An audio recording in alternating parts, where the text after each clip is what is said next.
And here we have something that may or may not be related to cold fusion, but I think it's fascinating. I suspect it is. May 8th, 1994, Business Week. What page is it? Page 47.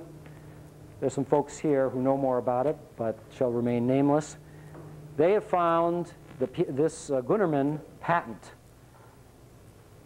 and process, which has now been tested in automobiles and trucks, and the Caterpillar Corporation is involved with this outfit in Reno, Nevada, of all places.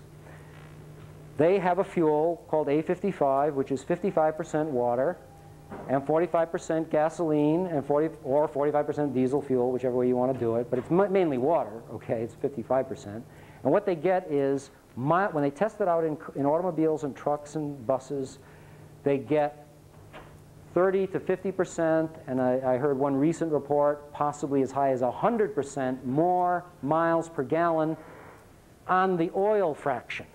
So in other words, we could cut our oil, if we used that A55 fuel right now, we would cut our oil imports dramatically. And I think that's what they intend to do, okay? Except I think they will be superseded by other better things. But nonetheless, it's a very good illustration that some strange things are happening with water. And here's the punchline on it. It doesn't work if they don't have nickel welded to the insides of the combustion chamber. Take the nickel away, and the effect goes away. Same thing with the light water process, eh?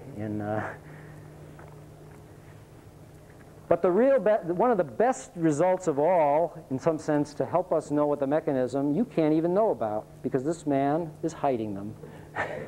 His name is Kevin Wolf, Professor Kevin Wolf at Texas A&M University.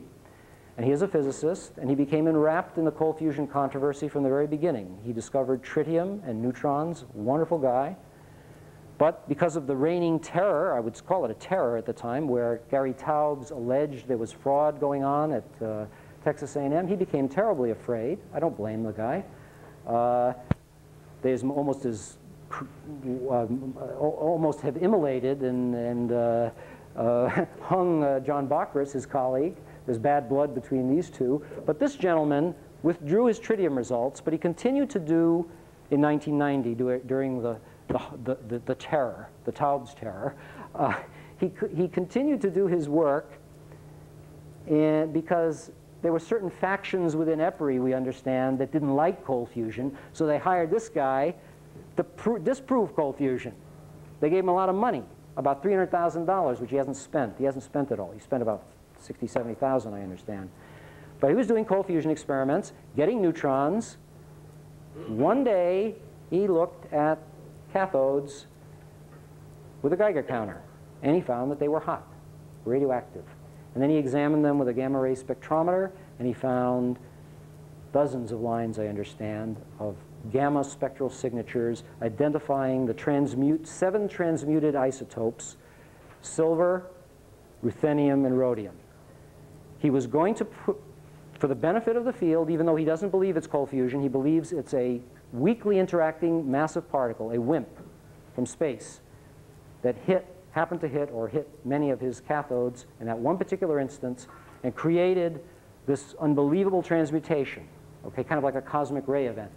He believes it's due to that. And he was all set to say this at the 4th International Conference on Cold Fusion. But the forces of evil prevailed and threatened him with dire consequences should he show up at Maui and actually give these results. I think that is tragic. Actual results, which he believes in fully, lots of people have seen. I haven't seen them, but I know all the different people who have seen them, and they have 100% credibility with me.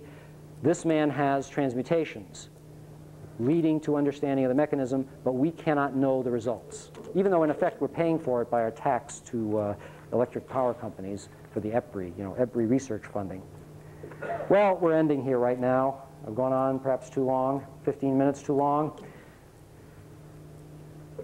Ethan did another cartoon, SS oil age going down. See that? He's got an anachronism there. How can the oil age be going down in the sail age?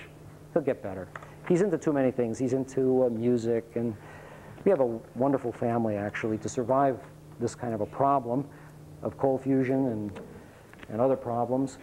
But this is the oil age really going down. There she goes, guys.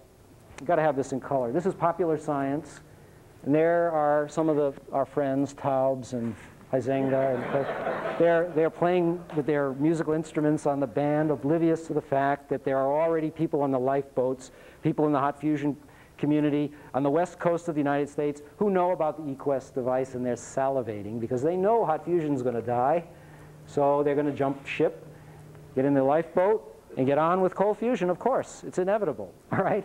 But our friends still up there, they prefer to go down. And, well, actually, it's not a bad idea. Have a good trip, guys. Cold fusion is the mother of all anomalies, in my view. I think there are some deep implications that will happen after cold fusion becomes the indisputable fact that it is to those who objectively look at it. But it could be business as usual. It could be, oh, we made a terrible mistake, just like we did with continental drift. We tortured the people who believed in continental drift for, you know, half a century until it was proved beyond question that the continents were drifting. All right, it happened again. All right, this time it's very dramatic. I mean, year after year, vituperative language against cold fusion, total ignoring, total blocking, but it could still be business as usual. Will there be, as a result, hopefully not, widespread rejection of the establishment? I really hope in a way that that doesn't happen, but the establishment actually should be taken to task, held to task for this incredible hiatus that we've had with cold fusion, the one that's going to make us all rich. That is, the people who are pursuing this. Might there be increased acceptance of other anomalies? I think so. I think this could well happen, and I hope it does, because there are lots of things out there to be investigated, and I think there will be a new metaphor that will enter the language. Cold fusion will no longer be a joke, like, oh yeah, like cold fusion, a joke. Cold fusion will be a kind of a victorious, wonderful word. And with that, I am going to end this talk